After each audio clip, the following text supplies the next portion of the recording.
Hello dear students, you are most welcome to your channel CSE master. आज के video lecture में हम discrete mathematics में relation के नेक्स्ट टाइप ऑफ रिलेशन को डिस्कस करेंगे, जो कि है एसिमेट्रिक रिलेशन। अभी तक हमने टाइप ऑफ रिलेशन में बहुत सारे टाइप्स को देखा है, जहाँ कि आपको देखने को मिला होगा रिफ्लेक्सिव रिलेशन क्या होता है, इररिफ्लेक्सिव रिलेशन क्या होता है, सिमेट्रिक रिलेशन क्या होता है, एंटी सिमेट्रिक रिलेशन क्या होता है। इन सारे के एग्जाम्पल्स को भी हमने डिस्कस किया था, तो बहुत ही इंटरेस्टिंग है। उसी के नेक्स्ट कड़ी को हम डिस्कस करने जा रहे हैं, जो कि है एसिमेट्रिक रिलेशन। देखिए, अभी तक जो हमने रिलेशन के टाइप को पढ़ा है उससे थोड़ा सा ये डिफरेंट है। कैसे डिफरेंट है देखते हैं। A relation R on set A is called an asymmetric relation if for every A comma B belongs to R that implies B comma A does not belong to R. मतलब क्या है इसका मतलब ये है कि अगर कोई ए कॉमा बी नाम का ऑर्डर्ड पेयर रिलेशन में बिलोंग करता है, अगर रिलेशन में पाया जाता है, रिलेशन का ऑर्डर्ड पेयर होता है, तो इसके रिगार्डिंग अगर बी कॉमा ए बिलोंग करता है रिलेशन में, तो वो एसिमेट्रिक रिलेशन कहा जाएगा। ठीक है, मतलब कि कोई भी, जैसे कि 1,2 है हमारे रिलेशन में, 1,2 है। ओके, 1,2 है तो रिलेशन में 2,1 नहीं होना चाहिए। ठीक है, अगर 2,1 होगा तो वो एसिमेट्रिक रिलेशन नहीं होगा। 1,2 है तो इसका अपोजिट इनवर्स नहीं होना चाहिए। ठीक है, देखिए साफ साफ हमने लिखा है ए कॉमा बी अगर रिलेशन में होगा तो बी कॉमा ए जो है ये रिलेशन में बिलोंग नहीं होना चाहिए। ठीक, कोई भी रिलेशन एसिमेट्रिक रिलेशन अगर है तो ए कॉमा बी रिलेशन में अगर है तो बी कॉमा ए रिलेशन में कदापि नहीं होगा। ठीक है, एग्जाम्पल्स इसके देख लेते हैं हम लोग, क्योंकि एग्जाम्पल से और बेहतर तरीके से समझ पाओगे। जो मेन टाइप्स थे रिलेशन के उसको हमने डिस्कस कर लिया। ठीक है, एग्जाम्पल देखते हैं हम लोग। देखिए, यहाँ ध्यान देना है, कोई हमने सबसे पहले एक सेट ले लिया। ठीक है, मान लो सेट एस हमने ले लिया, एक सेट एस है, और सेट एस में जो एलिमेंट्स हैं वो एलिमेंट्स हैं 2, 4, 6। ठीक है, सेट एस में इतने एलिमेंट हैं, और एक रिलेशन है, relation from S to S. कोई रिलेशन गिवन है, ये ऑर्डर्ड पेयर है 2,2। Okay, then after 2,4, then after 4,6, okay, then after 6,4। ठीक है, बस ये रिलेशन आर है, और इस रिलेशन आर में इतने सारे ऑर्डर पेयर। हम लोग को चेक करना है कि is this is a asymmetric relation. तो चेक करते हैं। यहाँ देखो 2,2 है, और 2,2 के इक्वल होगा। जाहिर सी बात है, होगा सर। क्यों होगा? क्योंकि अगर ये ए है और ये बी है तो ए बी यहाँ पे प्रेजेंट है, और बी ए भी तो 2,2 ही होगा ना। ठीक है, तो यहीं से हमारा ये रिलेशन एसिमेट्रिक रिलेशन नहीं कहा जाएगा, क्योंकि ए कॉमा ए है, ए कॉमा बी है, और बी कॉमा ए बी है। ठीक है, यहाँ देखो 2,4 और 4,2 है क्या? नहीं है। चलो, ये तो कंडीशन को फुलफिल कर रहा है। 4,6 है, चेक करेंगे कहीं 6,4 तो नहीं है, तो देखो 6,4 बगल में ही है, तो ये एसिमेट्रिक रिलेशन नहीं है। ठीक, क्यों? क्योंकि हमने कंडीशन क्या देखा?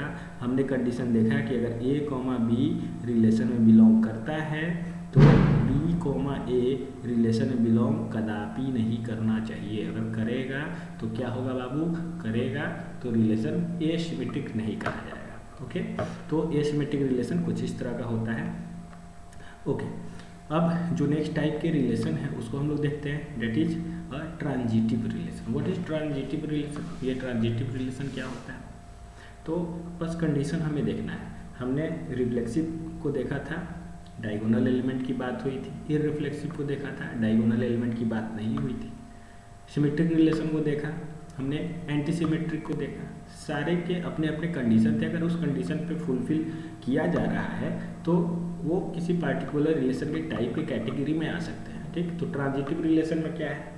ट्रांजिटिव रिलेशन में कहा जाता है कि कोई रिलेशन आर है, अगर कोई रिलेशन आर हमारे पास है किसी सेट ए पे, तो वो ट्रांजिटिव रिलेशन तभी होगा जब ए कॉमा बी रिलेशन में बिलोंग करेगा, बी कॉमा सी रिलेशन में बिलोंग करेगा, और इस प्रकार ए कॉमा सी भी रिलेशन में बिलोंग करना चाहिए। ठीक है, मतलब ए कॉमा बी अगर रिलेशन का पार्ट है, ओके, बी कॉमा सी भी रिलेशन का अगर पार्ट है, तो that implies A comma C will भी compulsory belongs to what relation.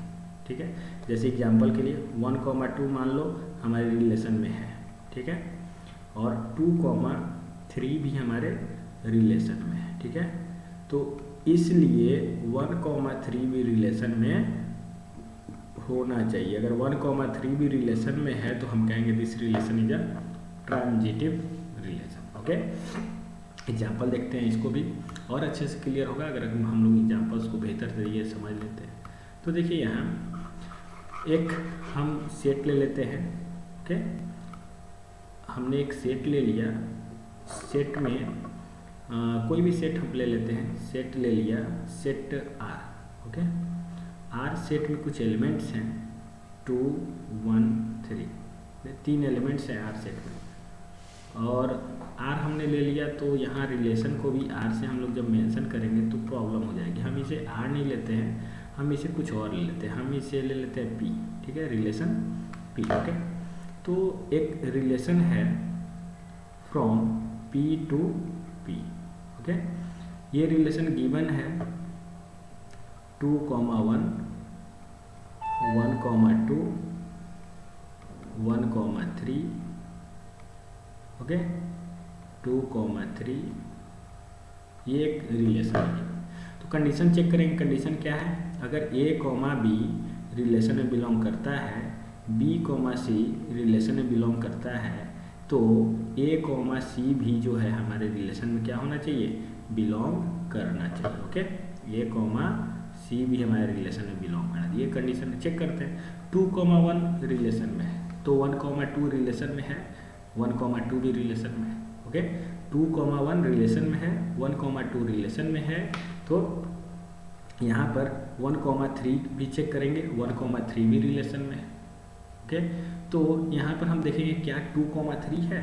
यहाँ देखो ये है ए, ओके, ये है बी, ठीक, यहाँ पर ये है बी और ये है सी। देखो ए कॉमा बी हमारे रिलेशन में है, ओके, बी कॉमा सी हमारे रिलेशन में है, तो ए कॉमा सी रिलेशन में है क्या? ए कॉमा सी, तो ए में 2 है और सी क्या है? 3 है, तो 2,3 है रिलेशन। ओके, तो हम कहेंगे this relation is a what? Transitive relation.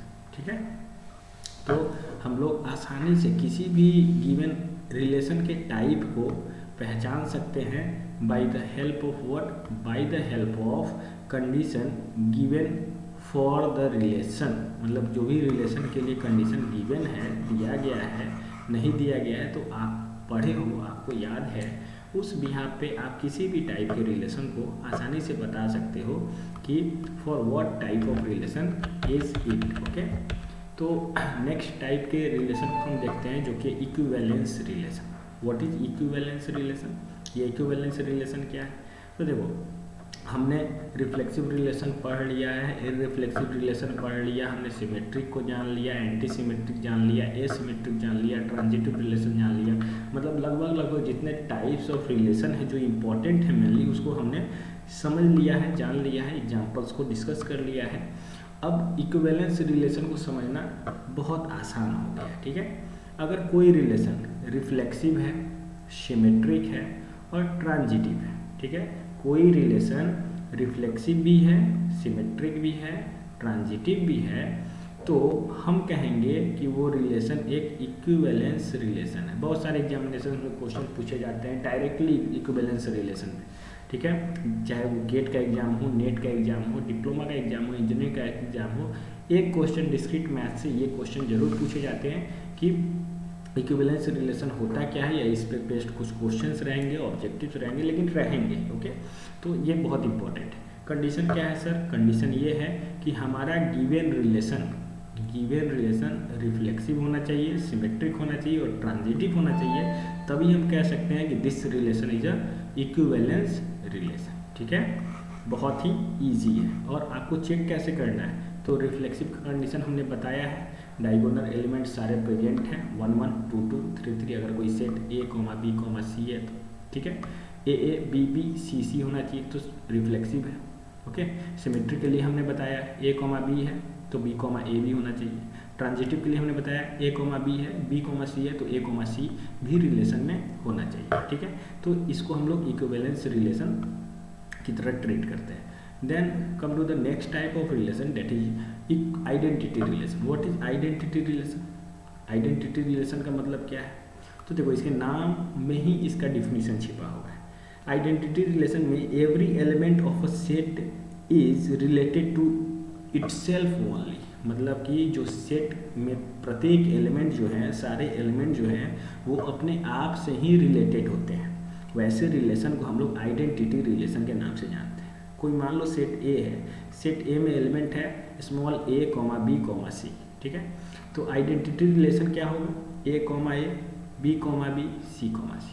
ठीक है, मतलब जितने भी ऑर्डर्ड पेयर हैं सेम एलिमेंट के, वे सारे आइडेंटिटी रिलेशन को रिप्रेजेंट करते हैं। जनरली ये डायगोनल रिलेशन भी कहा जाता है। ठीक है, मतलब क्योंकि इसमें डायगोनल एलिमेंट्स होते हैं जब हम कार्टेशियन प्रोडक्ट निकालते हैं। ठीक है, दो सेट्स का मैट्रिक्स टेबल का हम लोग फॉर्मेशन करते हैं, तो जो A, B, C है वो डायगोनल पाथ पे दिखते हैं। ठीक है, इसलिए उन्हें डायगोनल एलिमेंट भी कहते हैं। ठीक, तो हमें क्या देखना है आइडेंटिटी रिलेशन के लिए? आइडेंटिटी रिलेशन के लिए देखना है कि जिस सेट पे रिलेशन बनाया गया है, क्या उस सेट के जो एलिमेंट्स हैं वो अपने आप से रिलेटेड हैं। A अपने आप से ही रिलेटेड है A से, B related to B, C related to C। ठीक है, तो ये क्या है? एक तरह से इसको हम लोग आइडेंटिटी रिलेशन कहते हैं। ठीक है, बहुत आसान है, इसमें कुछ नहीं है, बहुत इजी कॉन्सेप्ट है। ओके, तो आइडेंटिटी रिलेशन हम लोग समझ चुके हैं। अब नेक्स्ट है वाइड रिलेशन। देखो, जो मेन टाइप ऑफ रिलेशन हमने देखा वो ऊपर में देखा भैया कि रिफ्लेक्सिव होता है, इररिफ्लेक्सिव होता है, symmetric, anti symmetric, asymmetric, transitive, equivalence. अब ये सारे जो हैं आपको क्वेश्चंस में हेल्प करेंगे। जैसे वाइड रिलेशन, यूनिवर्सल रिलेशन, कोई क्वेश्चन दे दिया जाएगा, कह दिया जाएगा a relation is a wide relation in which ordered pair of relation become, मतलब ये टर्म आपको यूज किए जाएंगे, इसलिए मैं आपको बता रहा हूँ। ठीक है, इस पे जनरली अलग से कोई क्वेश्चंस नहीं बनते हैं। ठीक है, तो नेक्स्ट जो हमारा टाइप का रिलेशन है वो है वाइड रिलेशन। वाइड रिलेशन को हम लोग देखते हैं relation on set A to set B such that R is equal to 5। What? R is equal to 5, मतलब कि एक ऐसा रिलेशन जिसमें कोई भी ऑर्डर्ड पेयर ही नहीं है, एक ऐसा रिलेशन जिसमें कोई भी एलिमेंट किसी भी दूसरे एलिमेंट से रिलेटेड नहीं है, उसको वाइड रिलेशन। हमने सेट पढ़ा था ना, हमने जब सेट पढ़ा था तो सेट में हमने वाइड सेट पढ़ा था। वाइड सेट का मतलब खाली सेट, इसको 5 से हम लोग रिप्रेजेंट करते हैं। तो यहाँ रिलेशन भी जो है वो 5 के इक्वल होगा, मतलब नल के इक्वल होगा, ब्लैंक के इक्वल होगा। ऐसा रिलेशन जिसमें कोई भी एलिमेंट हो ही नहीं, कोई भी ऑर्डर्ड पेयर हो ही नहीं, उसको वाइड रिलेशन कहते हैं। ठीक है, wide relation R is equal to 5 is symmetric and transitive but not reflexive. ये नोट है, आपको नोट ये याद रखना है। ठीक है, इस नोट को आपको याद रखना है। ठीक, कोई भी वाइड रिलेशन जो है ये हमेशा सिमेट्रिक होता है, ट्रांजिटिव होता है, लेकिन रिफ्लेक्सिव नहीं होता है। ओके, हमेशा याद रखना है ये wide relation will always be symmetric and transitive but not reflexive. Okay, last one is universal relation. अब देखो यूनिवर्सल रिलेशन क्या है, व्हाट इज यूनिवर्सल रिलेशन? तो यूनिवर्सल रिलेशन की अगर हम लोग बात करें तो एक ऐसा रिलेशन कोई भी दो सेट के बीच में relation from set A to B, जहाँ पर जो रिलेशन है वो कार्टेशियन प्रोडक्ट के बराबर हो जाता है। सभी जितने तरह के रिलेशन आप पढ़ते हो वो सारे रिलेशन कार्टेशियन प्रोडक्ट के सबसेट होते हैं। क्या होते हैं? सबसेट होते हैं, आपको पता है। तो एक ऐसा रिलेशन जो कि कार्टेशियन प्रोडक्ट के इक्वल हो, मतलब कार्टेशियन प्रोडक्ट में टोटल जितने ऑर्डर्ड पेयर हैं वे सारे ऑर्डर्ड पेयर अगर किसी खास रिलेशन में पाए जाते हैं तो वो रिलेशन यूनिवर्सल रिलेशन के नाम से जाना जाता है। ठीक है, जो यूनिवर्सल रिलेशन होता है वो रिफ्लेक्सिव होता है, सिमेट्रिक होता है और ट्रांजिटिव होता है। मतलब कि यूनिवर्सल रिलेशन जो है वो एक तरह से इक्विवेलेंस रिलेशन होता है। ठीक है, इक्विवेलेंस रिलेशन होता है। ठीक, इसको याद रखना है। ओके, तो इतने टाइप के रिलेशंस होते हैं, टाइप्स ऑफ रिलेशन को हमने देख लिया। अगर कोई भी प्रॉब्लम हो, कन्फ्यूजन हो, आप कमेंट में हमसे पूछ सकते हैं। ओके, चलिए, तो आज के लिए इतना ही। आपको ये वीडियो कैसा लगा हमें कमेंट में जरूर बताएं। अगर वीडियो अच्छा लगा, वीडियो को आप लाइक कर सकते हैं, अपने फ्रेंड्स बैचमेट में शेयर कर सकते हैं, और अगर आप चैनल पर नए हैं तो चैनल को सब्सक्राइब कर सकते हैं। Okay, thanks.